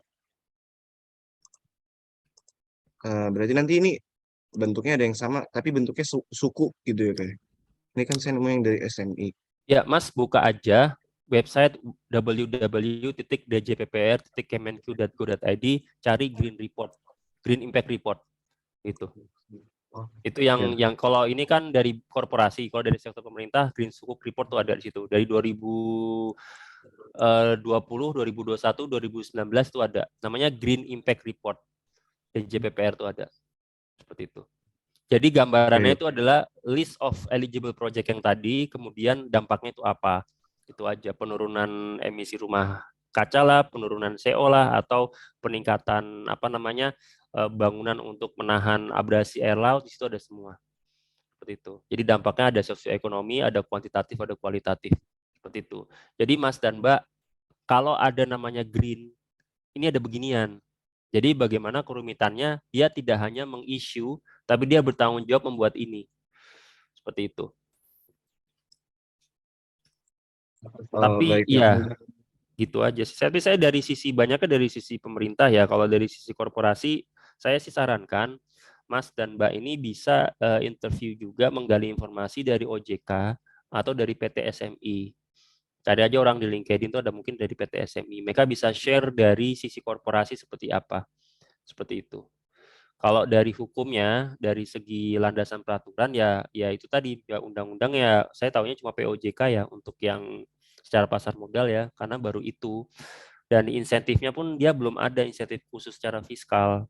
Jadi dia baru edukasi lah, baru ini pengembangan SDM lah seperti itu. Jadi belum ada hal-hal lain yang bisa memudahkan mereka untuk menerbitkan itu karena secara penerbitannya cost-nya pun tinggi kan. Kalau untuk yang korporasi kalau kita kan pakai Cicero ya, ya walaupun greennya itu bisa dipakai sih SDGs green Sustainable Development Goals Securities Framework bisa dipakai oleh mereka semua. Cuma reviewernya itu mungkin dari segi kegreenannya yang lain-lain tuh mereka juga bisa mungkin meng-hire jadi costly lah kalau dibilang seperti itu. Ya kan kalau untuk emisi Bapak Ibu di hukum bisnis kan ada namanya underwriter kan, ada underwriter hukumnya juga kan kalau misalnya ada di luar legal counsel gitu. Kalau di global ya, legal counsel itu kan juga cost. Nah, untuk yang berwawasan lingkungan mungkin saja, saya nggak tahu mungkin saya itu lebih mahal tuh seperti apa. Saya nggak ngerti yang jelas. Untuk cost of issuance ini seharusnya ada dukungan lah dari pemerintah seperti apa gitu. Dan juga asetnya tadi green asset. Jadi green asset nih ya saya juga belum memasukkan, nanti dicatat aja ya. Jadi untuk menerbitkan green sukuk itu perlu green asset ya Mbak Mas. Nah green asset ini valuasinya itu ya harus tidak boleh kurang dari yang akan diterbitkan oleh pemerintah nilai penerbitan green sukuknya. Jadi nilai green asset valuasinya itu harus cukup. Nah ketersediaan aset green ini yang masih perlu menjadi perhatian. Seperti itu. Bagi sektor swasta atau korporasi mungkin juga sama ya. Karena kan kalau yang sukuk harus itu. Dan juga kalau yang green bond ya juga mereka harus cari ini untuk didanai untuk apa gitu kan. Walaupun nanti pendanaannya dia itu untuk rencana bisnisnya masing-masing emiten. Tapi kan mereka harus tahu ini pendanaannya untuk apa green itu. Nah, itulah yang tadi saya bilang dari sisi demand, proyek-proyek yang ramah lingkungan tuh masih belum pada aware investor dan ini kayak gimana sih seperti itu. Karena semuanya masih berupa berdoman pada green bond principle atau green sukuk principle tadi itu yang 4. Dan taksonominya aja pun ini yang dari pemerintah itu kan dari bekerjasama dengan UNDP juga dari Cicero itu untuk reviewernya ya ini best practice-nya itu. Jadi bisa saja sih ditiru, tapi kan kalau dari sektor swasta mungkin nggak ini ya. Jadi contoh nih, misalnya pembiayaan yang menjadi dasarnya itu mini hydro, power plant itu kan agak sulit ya. Atau yang lainnya green building yang gampangnya seperti itu. Jadi mencari proyek yang digunakan untuk pendanaan hijau itu juga sulit ya dan juga dia terkategori green apa itu juga sulit karena yang harus dilihat di sini adalah pada waktu emisi ya kan pasti ada prospektus ya Mas Mbak. Jadi nanti waktu offering sirkular pada saat proses emisi itu kan kita menceritakan ke calon investor ya pada waktu itu kan. Nah ini juga mereka harus bisa tuh para emiten meyakinkan ke calon investor bahwa ini green seperti itu. Jadi itulah salah satu challenge-nya ya dari segi kapasitas dari segi kapasitas SDM institusinya dan segala macam. Jadi tantangan pembiayaan hijau itu kita masih agak lumayan ya yang perlu kita ini ya seperti itu. Mungkin itu ya tadi insentif pembiayaan ke sektor-sektor hijau. Jadi intinya seperti itu ya. Jadi menyebabkan minat dari para calon investor atau calon yang mengisu itu masih cukup rendah. Sedangkan investor insentif itu kan diperlukan untuk kompensasi kan. Dan terhadap resiko yang timbul itu juga perlu dipikirkan apa. Dan ini ada lagi Mas sama Mbak. Jadi resiko mungkin bisa sebagai pendalaman anda melihat ini adalah green. Tapi coba aja di Google namanya greenwashing. Greenwashing itu ini sesuatu yang bisa secara etikal tuh nggak etis. Dibilang marketingnya green, padahal inside of within the prosesnya dia nggak purely green. Seperti itu. Jadi kalau misalnya nih proyek berwawasan lingkungan, tapi dalam salah satu proses dia pakai fossil fuel atau fossil fuel. Atau fossil fuel itu kan minyak bumi kan, ya itu kan tidak sustainable. Nah, atau dia pakai coal atau batu bara, itu kan nggak sustainable. Jadi itu salah satunya ya. Itu aja ditulis aja namanya greenwashing itu seperti apa. Jadi seolah-olah si emiten atau issuernya, ini kita ambil international example aja, itu seolah-olah green, tapi ternyata tidak benar-benar green. Nah, kan harus ada yang mereview. Makanya tadi dibilang salah satu pertanyaannya, untuk memonitoring dan mengawasi itu adalah untuk mencegah terjadinya greenwashing. Nah, itu butuh suatu dukungan dari regulasi juga ya. Tapi kalau misalnya itu ada dan resikonya tidak bisa termitigasi ya bagi para si penerbitnya, ya orang para emiten makan males lagi gitu. Kalau pemerintah kan sudah cukup jelas ya Mas dan Mbak.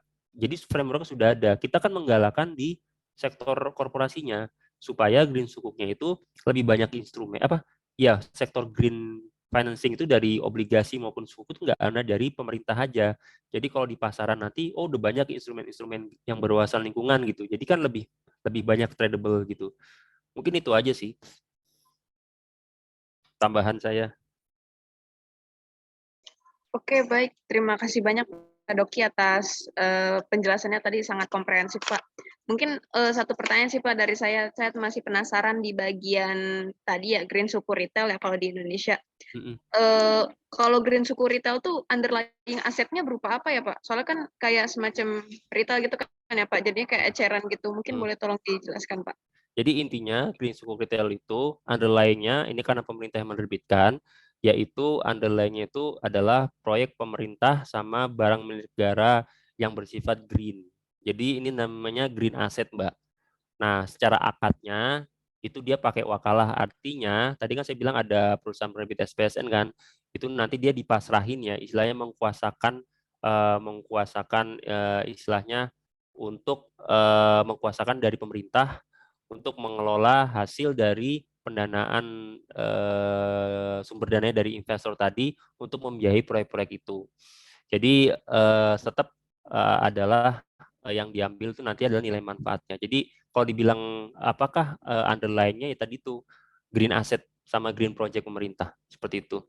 Dan retail itu memang sifatnya dia nggak panjang ya. Green sukuk retail itu dia hanya 2 tahun tenornya. Seperti itu. Jadi yang saya katakan tadi menyelaraskan jangka waktu pendanaan dengan jangka waktu proyek green itu juga salah satu yang menjadi hal yang perlu diperhatikan ya. Ya ini yang menjadi PR juga. Jadi makanya saya bilang tadi emiten itu juga harus mematchkan antara segi segi fundingnya dengan segi proyek wawasan lingkungannya. Seperti itu. Apa sih yang mau didanai gitu. Ya kan? Dia mereka harus track investor. Sedangkan kalau sukuk sendiri itu ya rata-rata kalau yang sukuk itu sifatnya panjang tenornya. Seperti itu. Kalau ini kan tenornya pendek karena kita ada di PMK asetnya itu kita bisa penggantian aset lah seperti itu. Jadi hal-hal ini hanya di tagging saja.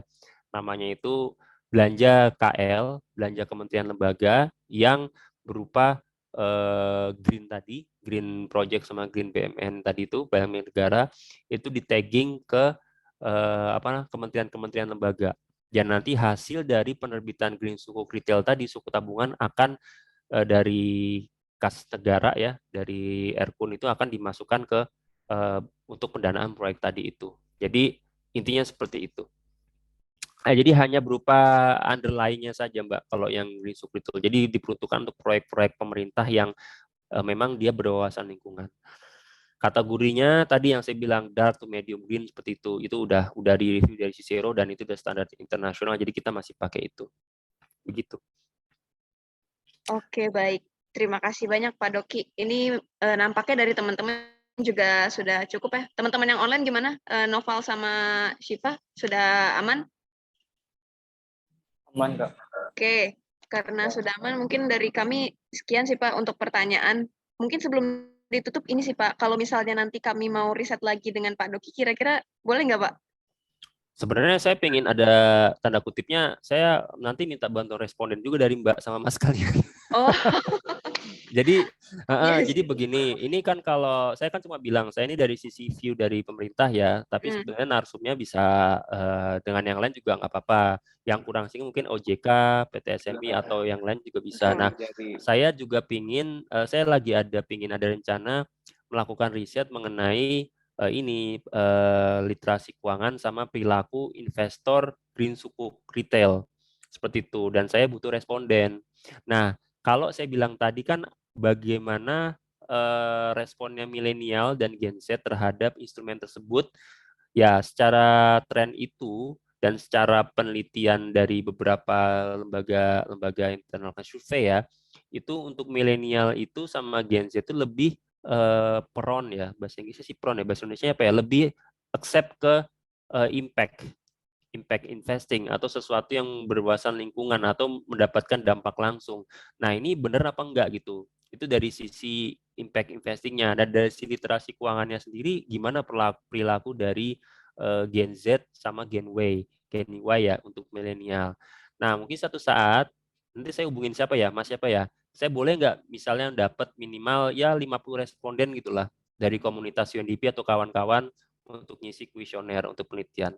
Boleh nggak saya tanya? Sepertinya bisa, Pak. Bisa hubungi saya melalui Instagram. Oke, ya. Ya udah seperti itu sih. Jadi kalau misalnya Mas Mbak sekalian ini BEM-nya Undip atau gimana? Jadi kalau suatu saat butuh magang di DJPPR atau seminar itu juga bisa. Ya klik aja www, nanti hubungi aja, di situ kan ada tuh kami dari Senat FH atau Senat FE atau gabungan ingin mendalami mengenai pembiayaan APBN khususnya yang pembiayaan ramah lingkungan dari pemerintah seperti apa. Itu bisa. Nanti kemarin tuh ada dari UII ya. UII kan maksudnya kita maunya yang bisa, kalau bisa yang negeri ya. UII itu datang ke DJPPR gitu. Terserah mau pakai nanti webinar saja atau mau dengan offline ya. Ya itu kan berarti pasti ada ininya ya, syarat prokesnya. Kalau yang offline ya itu bisa dengan DJPPR. Dia buka aja websitenya DJPPR atau di Instagramnya Dijen Pengelolaan Pembiayaan dan Risiko, itu bisa dimanfaatkan juga untuk itu. Mungkin itu ya Mas Mbak ya. Jadi nanti suatu saat saya minta tolong ya Mas Atma ya untuk responden itu ya. Buat Siapa? memenuhi ada 200 responden seperti itu. Baik, Pak. Oke, ada lagi nggak pertanyaan? Kalau nggak ada kita bisa cukupkan.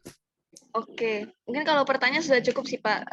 Tapi ini sih Pak, kami ingin minta tolong Pak kalau misalnya Bapak berkenan. Jadi kan kami melakukan riset dengan Bapak ini kan kami sedang dalam rangka membuat kasus posisi ya Pak untuk perlombaan. Jadi kami ini panitia perlombaan gitu. Nah, jadi kami mengangkat kasus posisi dengan tema green financing. Salah satunya kami mengangkat tema soal green suku dan green bond gini Pak. Nah, semisal nanti Pak Doki menjadi dewan juri, apakah bersedia Bapak? Kalau dewan juri itu saya gimana? Lewat online aja bisa kan ya? Ya, nanti lewat online, Pak. Oh, iya.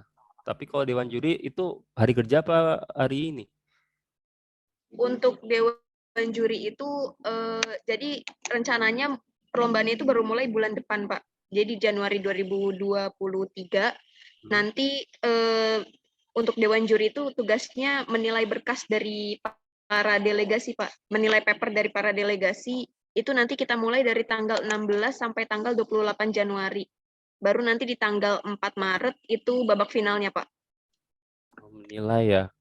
Reviewer maksudnya, dewan jurinya. Iya, menilai dan juga ketika babak final nanti akan melihat presentasi dari para delegasi. Dan ada sesi tanya jawabnya, begitu Pak. Oke. Nah itu saya kalau ini, karena itu saya kira sekali jadi ya. Tapi ini review paper. Nah itu saya lihat ini dulu ya, lihat workload-nya dulu ya Mbak ya. Kalau itu ya, nanti mungkin bisa saya mesti tahu dulu ini gimana gambaran perlombaannya, terus pesertanya berapa gitu yang harus direview tuh kira-kira seperti apa dari historical ya. Misalnya yang pertama ya ini aja pesertanya gimana, apakah dari BEM seluruh Indonesia atau dari Undip sendiri, itu kan ini diumumkan secara nasional apa enggak? Iya Pak, jadi di kami ini sebenarnya bukan dari BEM, bukan dari Senat sih Pak. Kami dari UKM sebenarnya, Unit Kegiatan Mahasiswa Tingkat Fakultas di FH Undip. Nah, UKM kami ini bernama KRD, Kelompok Riset dan Debat, dan salah satu divisinya itu ada divisi hukum bisnis. Jadi organisasi kami ini masuk ke organisasi hukum bisnis nasional se-Indonesia, Pak. Seperti itu. Gambarannya aja Mbak, pesertanya siapa? Pesertanya kira-kira anggota dari anggota dari apa ya NBLC ini sih Pak, National Business Law Community ini. Mungkin sekitar 8 sampai 12 delegasi. Dari universitas lain atau gimana? Iya, dari universitas lain. Ada dari Atmajaya, ada UPH, UGM dan sebagainya. Oke, jadi gini aja Mbak ya. Ini kan saya nilainya saya yang jadi dewan juri nggak saya sendiri kan ya? Iya betul Pak. Nanti ada 2 orang lagi. Kami target ada 3 dewan juri. Oke, oke. Nah, ini kan kalau dewan juri itu kan perlu ada kriteria tuh. Nah, setting up kriterianya itu seperti apa? Kan ini kan juga harus fair kan. Kita kan juga butuh kalau dewan juri kan berarti karena saya kan tidak semuanya melihat dari green financing, nggak semuanya saya pegang kan. Saya hanya dari sisi yang government aja gitu. Nah, ini perlu saya tahu juga untuk kriteria penilaiannya. Jadi nanti gini aja sih, kalau ini minta tolong saya ingin lihat dulu jelas ini gambarannya seperti apa, apa namanya, guidance untuk penilaiannya tuh gimana, cakupan pesertanya tuh gimana, nah skopnya tuh seperti apa gitu. Jadi supaya nanti, lebih enak aja, ini kan saya menilai ya kan, dan ini kan di luar saya kan sambil kerja juga ya, jadi nanti saya bisa lakukannya mungkin di weekend doang seperti itu. Ya kalau tiba-tiba yang dinilai dia 100 lumayan juga kan Mbak, gitu makanya cakupan peserta gimana. Makanya saya tanya, ini dari tadi dibilang 8, 12 ya, kalau misalnya universitasnya masih agak lumayan lah ya gitu, mungkin nanti masih bisa, tapi kalau misalnya ada banyak ya nanti kita lihat dulu, jurinya. Dan mungkin nanti saya akan tanya apakah ada rekan saya juga yang mau jadi dewan juri mengenai green. Ini nanti kalau udah jadi juri saya dapat apa ya, sertifikat atau gimana? Oke, baik. Maksudnya Terima kasih Pak itu Doki. aja sih, ada sertifikatnya nggak jadi dewan juri? Oh iya, tentu Pak ada. Untuk masalah Oh, sertifikat plakat insya Allah nanti ada. oke Gitu deh. Pak. Mungkin itu dulu Mbak ya, karena apa namanya saya perlu melihat dulu kategori penilaiannya seperti apa, kan pasti dibikin kan ya sama panitia, seperti itu. Mungkin itu aja ya, sama nanti Mas Atma ya kalau saya hubungi buat minta responden ya, ini Siap, Pak. ini aja lah buat ngisi. Oke, itu aja Mbak, Mas, itu aja ya, kita cukupkan pada hari ini. Terima kasih ya, semoga sukses untuk kegiatannya. Terima kasih Pak Oke, Doki. Baik. dan assalamualaikum warahmatullahi wabarakatuh. Terima kasih banyak Pak. Waalaikumsalam. Terima kasih Sukses Pak. selalu Selamat Bapak. siang. Terima kasih, Makasih, Pak. Pak. Foto guys, foto guys.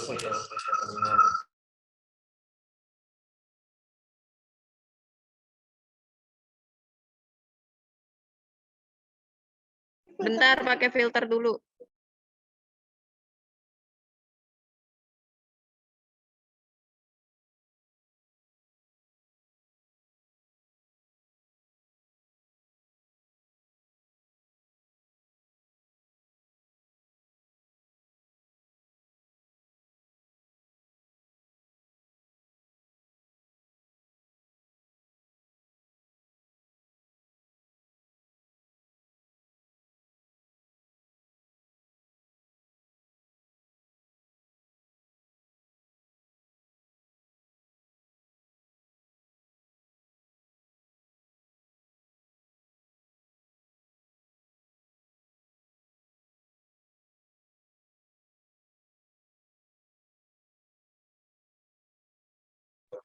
Wih, ngerjain tugas mulu, foto dulu apa? Santai aja. Ambis, ambis, ambis. Mau jadi mau press. Wih, ayo foto dulu ya. Ayo. Green bond tuh kayak gini udah dikukukan. Emang iya? Iya, semalam. Green bond tuh kayak gini. kan? Gimana gini? Ini cowok. Yang foto tadi. Oh sih gini. Bawa ini. Gini tuh. Oh, Kagak bisa. Gini kan G. Bentar. Si paling. Ayo ini siapa yang foto? Gua. Oke, 1, 2. Bentar, Le. 1, 2. Lagi. Masukin dulu. Sekali lagi ya. Bentar mau ganti filter. Ya.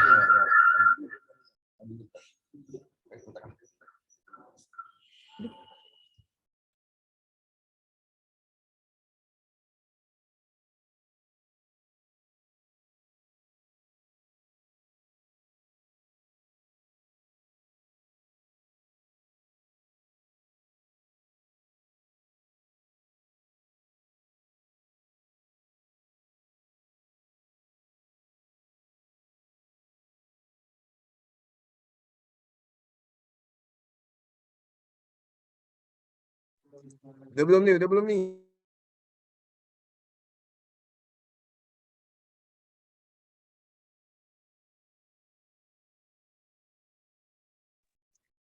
Yuk, yuk, yuk. Yuk, siap nih. 1, 2, 3. Ore. Ini masih di record. Lagi. Gue nggak ada, Le, anjing. Sumpah, Le. Di video. Tuh, kosong. Gila, amal ibadah ini. Wah, batu. Yuk, yuk, yuk. Terakhir. 1, 2, 3. Nice. Nih, thank you guys. Selamat sore, selamat melanjutkan aktivitas. Jangan lupa Dadah, istirahat. guys. Pal ikut Afwi nggak, Pal? Thank you Pal. semua. Pal, Afwi, Pal. Kapal disuruh Bye. balik ke Semarang sama Gebi. Lucu banget ya. Parah kids. Dadah. Assalamualaikum. Dadah, guys. Assalamualaikum.